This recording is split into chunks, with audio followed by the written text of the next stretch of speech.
Welcome to Home Church. Welcome, Faith Family and Extended Faith Family. Good to be able to share with you today. Let's get right into it. Recently, I was a part of a ministers' meeting where ministers from all over the nation were challenged to think about a number of things related to all the challenges we are experiencing. And one thing specifically that we talked about was how everyone was feeling during this time. Number of resources and tools and ideas were shared, and really I'd like to take the next couple weeks to talk about these things. Picture in your mind the last time that you were really able to get around some people. I think about the last Sunday that we were all able to share together, right? You think about those interactions that we have with people, and what's one of the most common phrases that you and I hear in those interactions with other people? How you doing? Right? It's how we greet one another. It's what we say when we see somebody. Man, how are you doing? What a loaded question, right? What a loaded question. Do you really want to know how I'm doing? Or are you just saying that in passing? Like, I'd really like to tell you how I'm doing, but I don't know if you really want to know how I'm doing. So I'm not going to tell you how I'm doing. So I'm just going to say, I'm good. Right? That's the question that we just give. Don't you just feel that pressure? Right? No matter how you feel, the pressure you feel in that moment is to say, I'm good. I'm great. So great. Right? Doesn't matter how stressed you are, how bad work is, how broken your marriage is, how bad homeschooling is going for you right now. How you doing? I'm good. We even convince ourselves in the Christian world, right, that the spiritual response might be to say, yeah, things are good. If you're really spiritual, I'm blessed, so blessed. If I were any more blessed, there'd be two of me. Listen, I'm so blessed I got to sit on my hands to keep me from clapping. It's ridiculous, right? Like this, we convince ourselves that somehow this is the most spiritual right answer, not one that's honest, not one that's vulnerable. And listen, that's messed up. It's not right that we think that way and act that way. In the next few weeks, what I want us to talk about is how we deal with our emotions, how we deal with them and how we think of them in such a way that actually would lead us closer to God and lead us to follow God and His purpose and will for us. Now listen, I know that for some of you, I may have just lost you, right? The idea of thinking about and talking about your feelings, nope, not happening. Like, I don't know how I feel, but I know how I feel about talking about how I feel, right? That's you, and I get it. But can I just challenge you that for those of us, and I'm going to say us, I'm right there with you. For those of us who don't really want to talk about or think about our feelings, like, we're the ones who probably need this the most, right? Like, you don't know why you're so angry, but I can tell you that there's a connection between your anger and your refusal to talk about your feelings and emotions. I know that was real. Like you don't know where your apathy and indifference comes from, but I can tell you that it comes from emotions that haven't been dealt with and surrendered to the Lord and redeemed by Him. So this is why I want to take a couple weeks and talk about these things. But listen, it's hard for Christians sometimes to talk about our feelings because wrongly, and this might be you, and you've been taught either in church or in the home, or you observed, and you've come to the conclusion that there are right feelings and there are wrong feelings. There are good feelings and there are bad feelings. And here's what I mean. Oftentimes people have been told or taught, believed, that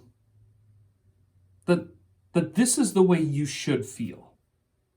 And when somebody says, well, I feel this way, they say, oh, well, don't feel that way, feel this way. So you say, I feel this way. And they're like, oh, well, just don't feel that. As though somehow that's helpful. I feel this way. Well, don't feel that way. feel this way. And this was your entire discipleship maturing strategy that people gave you. I feel anxious. Well, don't be anxious. Be at peace. That's the spiritual solution for your situation. Don't feel that. Feel this instead. The problem is we don't know how to fix how we feel. We don't know how to do what those people who are telling us that, we don't know how to do it. So what do? We just pretend. We pretend we feel something we don't actually feel. What's the result? I'm good. How you doing? I'm good. So good. We just pretend. We pretend.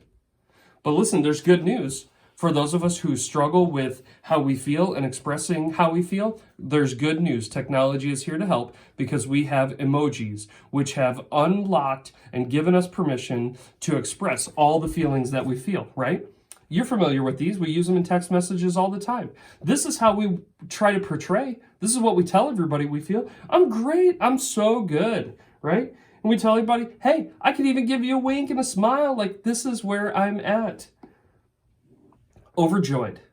How you doing? So good. But see, what happens when we're overwhelmed? There's turmoil inside. What happens when we're fearful? When we're scared? What about just overwhelmed with grief and sadness? Those of you who are angry? When you're just mad. When you're just mad. And listen, nobody uses this emoji. You know why? Because we all use this one. Because this one expresses far better how we're really feeling. But see, for most of us, we end up right here. We don't talk about our feelings. We don't want to deal with our feelings. And it ends up leaving us numb. Just numb. Numb to all feelings. We just kind of shut down. And listen, I want to be emotionally and spiritually healthy, and I believe so do you.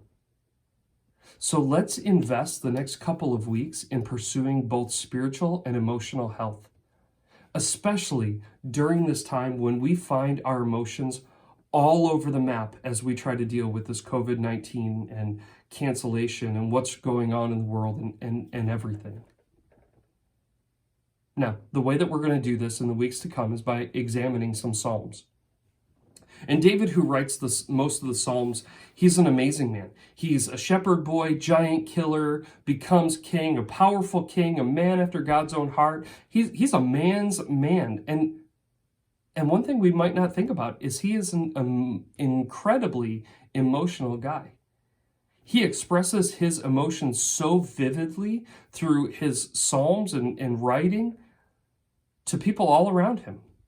So we're going to use the Psalms to help us deal with how we feel and to use them as a guide to examine our emotions. But before we get into this series, where I want to focus today is I want to look at Jesus. I want us to see how Jesus handled his emotions. I think this is a great place to start because maybe you have never thought about Jesus being an emotional person, feeling things.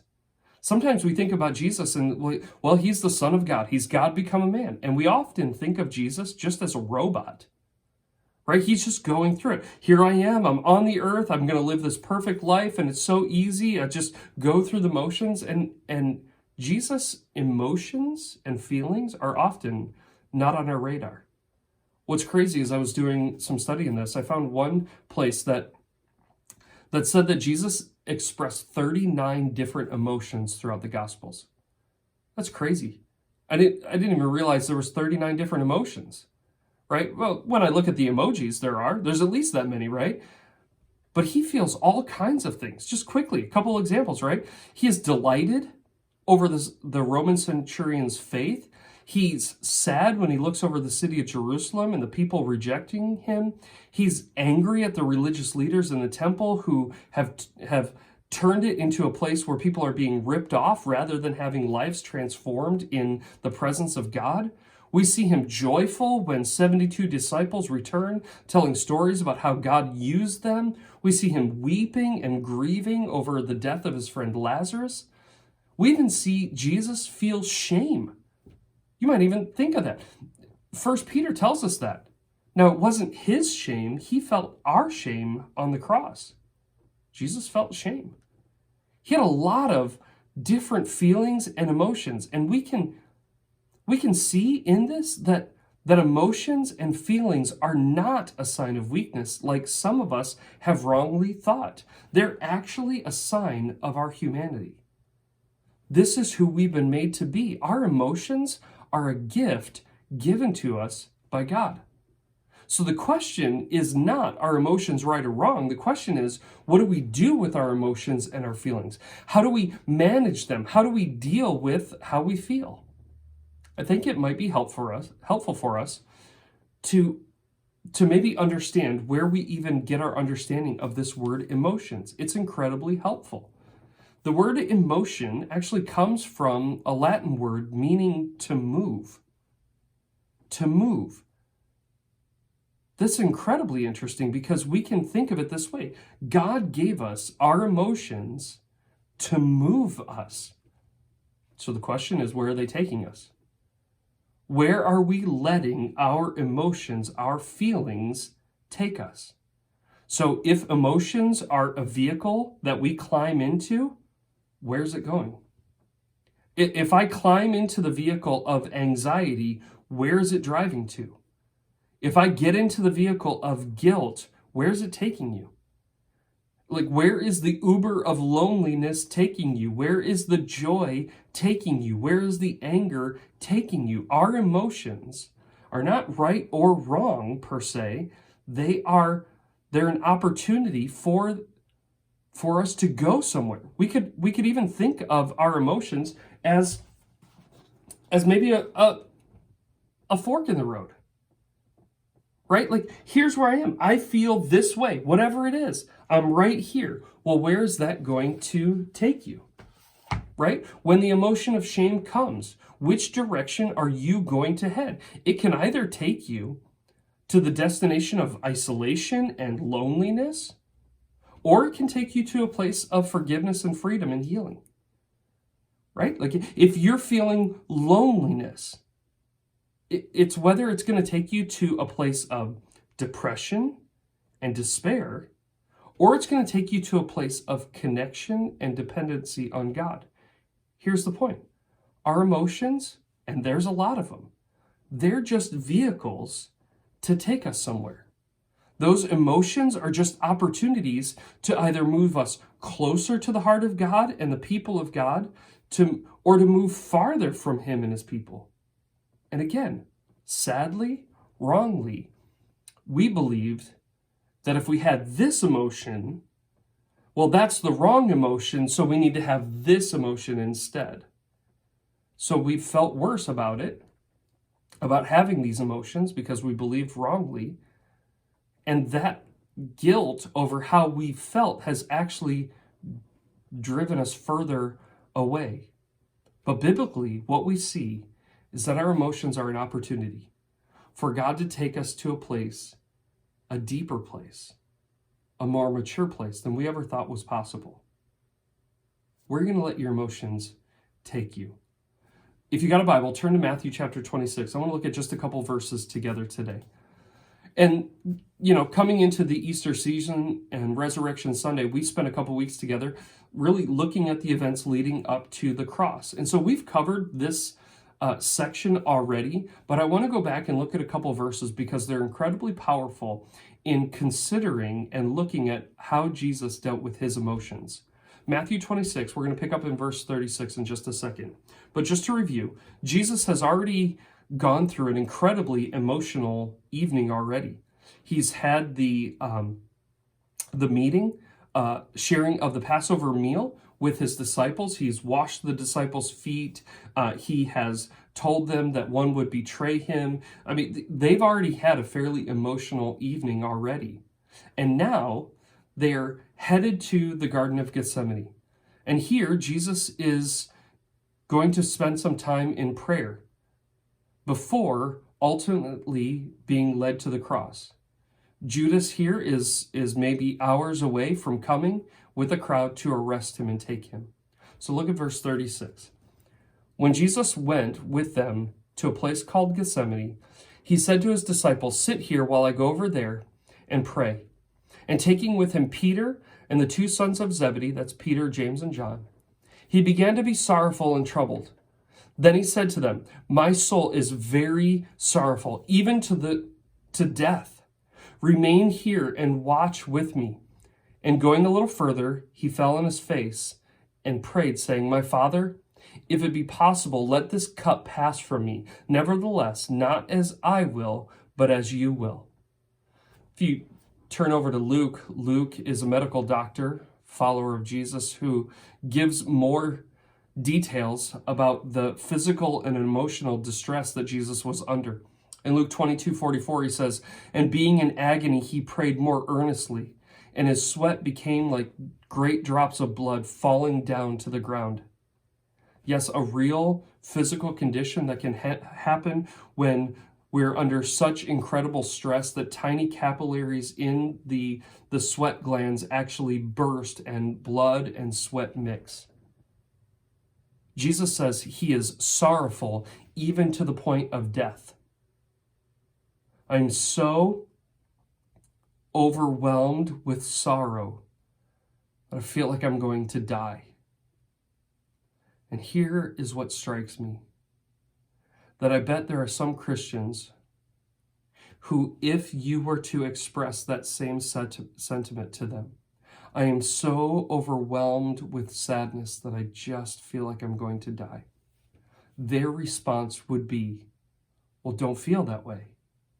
Feel this way."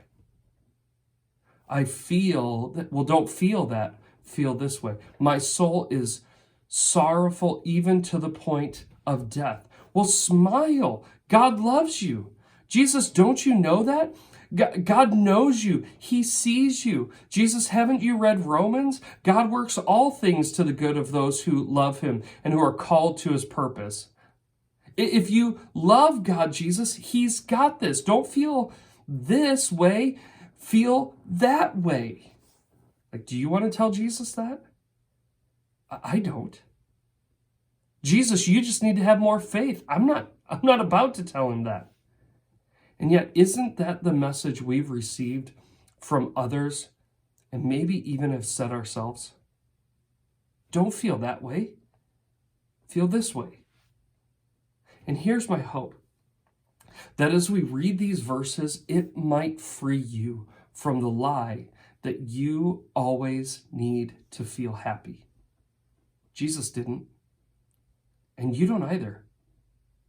Listen, if you can relate right now that you're overwhelmed, maybe even to the point of death, by all that's going on in your world right now, Jesus would say this to you: "I know exactly how you feel."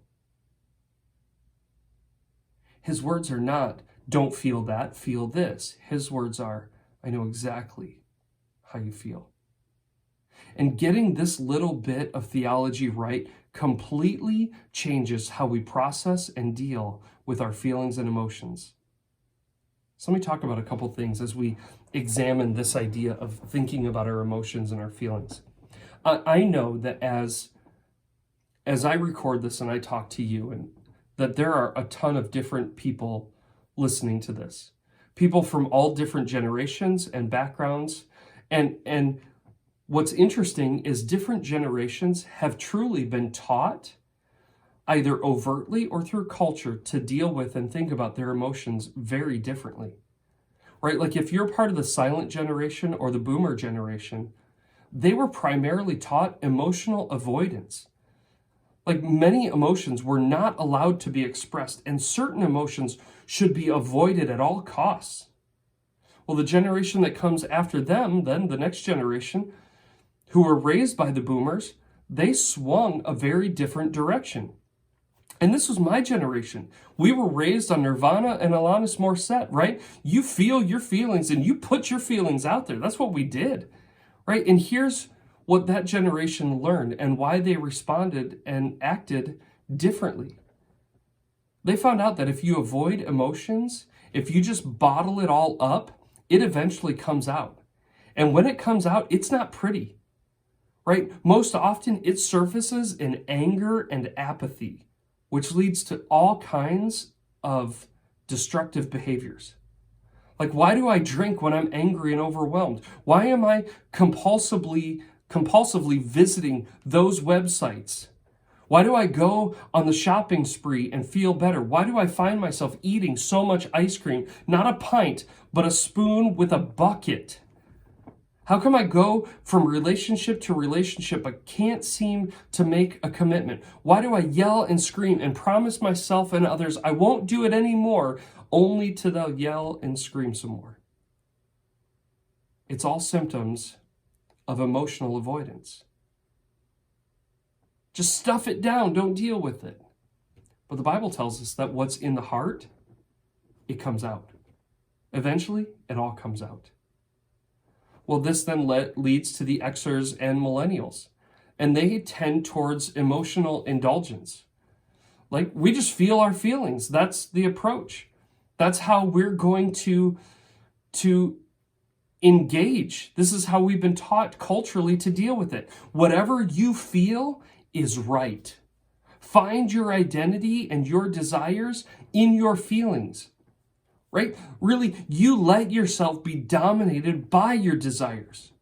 And for these guys, your feelings are your GPS. You wake up and how you feel is going to set the tone for the day. How you treat people is all based on how you feel.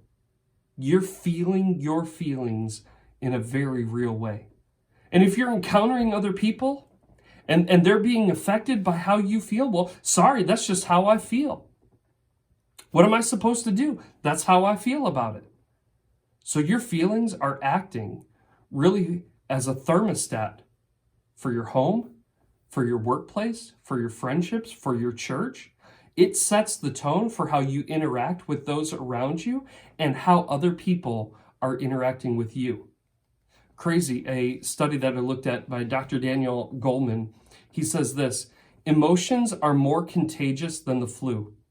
This dynamic is so powerful that in one study, 3 volunteers sat silently in a circle for 2 minutes.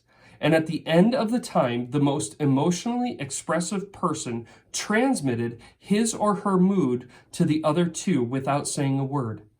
In every such situation, the mood the most expressive person had going in was also the mood that the other 2 felt coming out, whether happy, bored, anxious, or angry. Incredible. Emotions are powerful. And for some of you, you're expressing your emotions and you're feeling your feelings, and it's affecting you and others more than you realize. You're living with this kind of person in your life, and you're being affected by their feelings and living out of those feelings. Your relationships are being affected because of your feelings. See, when we study the scriptures over the next couple weeks, what we're going to see is that our emotions are like a gauge. Again, toying with this analogy of a vehicle. Our emotions are meant to get our attention, just like the gauges in our vehicle are a way of giving us information about what's going on in the car. And they're meant to get our attention, and they're meant to move us in a direction that makes us more like Jesus. Our emotions are. We're able to accomplish God's purpose for our life, and we're able to become more spiritually mature as we become more emotionally healthy. But we have to pay attention to the gauges. See, some of you thinking about your car, some of you right now have a check engine light on that's in your car right now. It might even be flashing, right? And you don't want to deal with it. You think it's too big of a hassle. You think it's overwhelming. I don't know what I'm doing. Or maybe even tragically, you know that even if you take it to the mechanic, you don't have the resources available to you right now to deal with it. So your strategy, no matter the reason, is to just ignore it. Right? Maybe it'll just go away, but it doesn't. Maybe you've even convinced yourself that the issue is not something in the engine, it's a faulty gauge. The light's wrong. It's not something under the hood. And other people have even pointed it out. They get in your car and they're like, hey, I don't know if you realize your check engine light is on. And you're like, oh, I know, it's fine, it's not a big deal. And so you've maybe just become tired of hearing other people talk about it, and you don't want to see it because you feel bad every time you see it. So your strategy might be you just get a little piece of black tape and you put it over the light. There, problem solved. I don't have to see it. Nobody else sees it. It's fine. You know what's going to happen, right? Maybe not right away, but before long, there is going to be a major breakdown that is coming. For sure, it's coming. See, the manufacturer designed the vehicle in such a way that a warning light would illuminate in such a way that you would see it to show you, to let you know there's a bigger problem on the horizon. There's a bigger problem coming if you don't deal with this quickly. Just in case you haven't made the connection, this is exactly what our emotions are trying to do for us. Our emotions are trying to alert us to something deeper that's going on. If you ignore it, if you try to hide it from yourself, other people, you don't want to hear them pointing it out. Hey, I think there's a problem. Nope, we're just going to keep driving. Maybe put some tape over it. We're going to hide it. Pay attention over here, not here. A devastating disaster is coming. So the big question is, how do you deal with your feelings? How do we deal with our emotions? Jesus modeled exactly how to do it in the verses we read. Go back to Matthew 26. First, Jesus does this. He tells his friends how he's feeling, and he asks them to stay with him. Powerful. Look back at verse 38. Then he said to them, my soul is very sorrowful, even to death. Remain here and watch with me. Don't miss this. Jesus was vulnerable with his closest friends. And this was not weak for him to do that. It was strength. It wasn't weak. It was strength. And listen, he doesn't even do this with all of the disciples. He just calls Peter, James, and John, just 3 of them, and invites them into this moment of vulnerability. The point of this series, listen, is not for you to just, the next person that says, how you doing, that you just let it all out. I'm going to unload. Okay, you asked, here it all is. That's actually not helpful. It's not helpful for you to get on Facebook and unload everything that you're thinking and feeling with the world. What Jesus models is he invites a couple close friends in on what's going on. He talks humbly, honestly, and he says to Peter, James, and John, I'm really struggling. Would you please stay here with me? Many people will get into that vehicle of our emotions, and they just want to sit there by themselves. Whatever we're feeling, we don't want to invite anybody else into that vehicle. In our loneliness, in our sorrow, in our sadness, even in our joy sometimes, we are hesitant to let anybody else in on what we're feeling. Jesus shows us something very different. He purposes to invite a couple right into what he's feeling. Second thing he does is he prioritizes his faith over his feelings. Maybe I'd say it this way. He aligns his feelings with what God wants for his life. Or he aligns his feelings with what he knows is true. And this isn't easy. Look at verse 39. And going a little further, he fell on his face and prayed, saying, my Father, if it is possible, let this cup pass from me. Nevertheless, not as I will, but as you will. Jesus falls on his face and is honest with God about how he's feeling. And yet, at the end, he concludes, But God, it's not about what I want, what really matters. It's about what you want that matters most. Now, for those of you who find yourself in more of the emotional indulgence category, you just feel your feelings, and if that's what you're feeling, then that's what's right. If that's what you're feeling, then that's what you should do. If that's what you're feeling, then that's who you should be. Listen, Jesus doesn't do that. That's not the example he sets for us. Instead, he is honest about how he's feeling. He doesn't pretend to feel something that he's not feeling, but he processes it with God and concludes, God, whatever you want is what I want. You might feel like losing your temper and punching a hole in the wall. You may feel like staying in bed all day and feeling sorry for yourself. You may feel like avoiding social situations that cause anxiety. You may feel lonely in your marriage and move ahead with the affair. You may feel like getting a divorce and just starting over. You may feel like running up the credit card debt. You might feel that way. Listen, and it's okay that you feel that way, but where are those feelings taking you?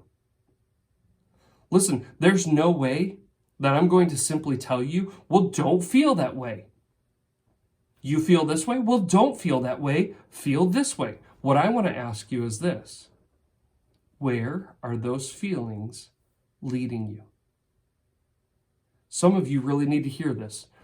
The way you're feeling is real. But listen, just because it's real doesn't mean it's true. What you feel is real, but just because it's real doesn't mean it's true. What I mean by this is this: you might say, I feel lonely. Okay. I'm so sorry that you feel lonely. That's the worst way to feel. Nobody should feel alone. I'm sorry that you feel that way. But listen to me. It's not true. Especially if you're a follower of Christ. You might feel like you're alone, but it's not true. He will never leave you or forsake you. You have not been left as orphans. You have been filled with the Holy Spirit. The very presence of God resides in you. There are people who love you and care about you, who are your brothers and sisters in Christ. I know that's how you feel right now, but how you feel and how you feel is very real. But I'm just saying to you that just because you feel that way and it feels real, it's not true. You're not alone. You may feel guilt and shame, and that might be very real for you. But if you're a follower of Jesus, it's not true. The truth is, there is no condemnation for those who are in Christ Jesus. The truth is, you've been set free from the law of sin and shame. That's the truth. You're set free from shame. So Jesus sets for us an example that we are honest with God about how we feel. Honest. Here it is. And then we begin to align our feelings with what God says about who you are, about your life, about who He is, and what He desires for your life. So Jesus does this. He goes to the garden, lets His close friends in on what He is feeling, and invites them into the process. He comes before God and is honest with Him. He spends time aligning his feelings with the truth. And after this process, what do we see? An incredible transformation. When the soldiers come to arrest him and to take him ultimately to the cross, Jesus knows what is coming: the beatings and the cross, his death. Jesus, is he wavering? No. Is he stammering? Nope. Is he questioning? No.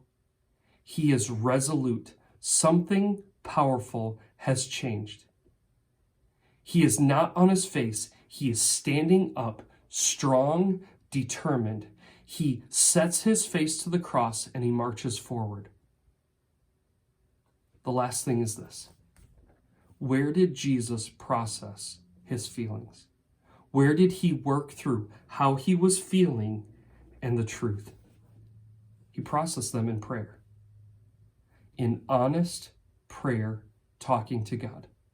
And for you, maybe this is exactly the place this all needs to start with you. You and the Father in prayer. Maybe this has been difficult for you because you've been taught or thought that prayer is just reciting some scripted words. Like you've memorized them as a kid, and so you can rattle them still off today if I asked you. Jesus shows us something very different.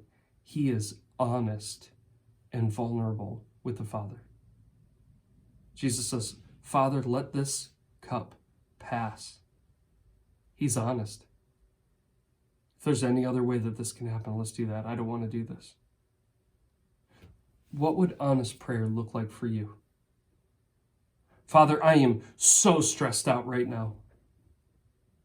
God, I'm so sad. I don't even know why exactly I'm so sad, but I am overwhelmed with sadness, God. Lord, I am so disappointed with my life and my family and my kids. This is not the way that I wanted this to turn out. Father, I am so bitter. God, I'm so mad right now. Father, I'm filled with so much anxiety with the sicknesses all around me and our finances and how this is going to affect our kids and all of these things. God, I just want to die. What would honest prayer look like for you today? When was the last time you talked with God honestly? See, God wants to redeem your emotions, but he can only redeem what we release to him. And that's the real challenge of this series. Our emotions are a vehicle that are going to take us somewhere. And it's time for you to pull the vehicle to the side of the road and get out of the driver's seat. See, Jesus doesn't want the passenger seat. He wants the driver's seat. That's part of the deal. And he wants you to take a seat, not in the passenger seat, not in the navigator spot. He gets to drive and he gets to determine where we're going. That's what he wants. He wants to invite you to take a seat in the back seat. Why in the back seat? Because there's a couple spots on either side of you where what he wants is for you to invite a couple other people to sit down and go on this journey together. For you to say to God, God, I'm angry.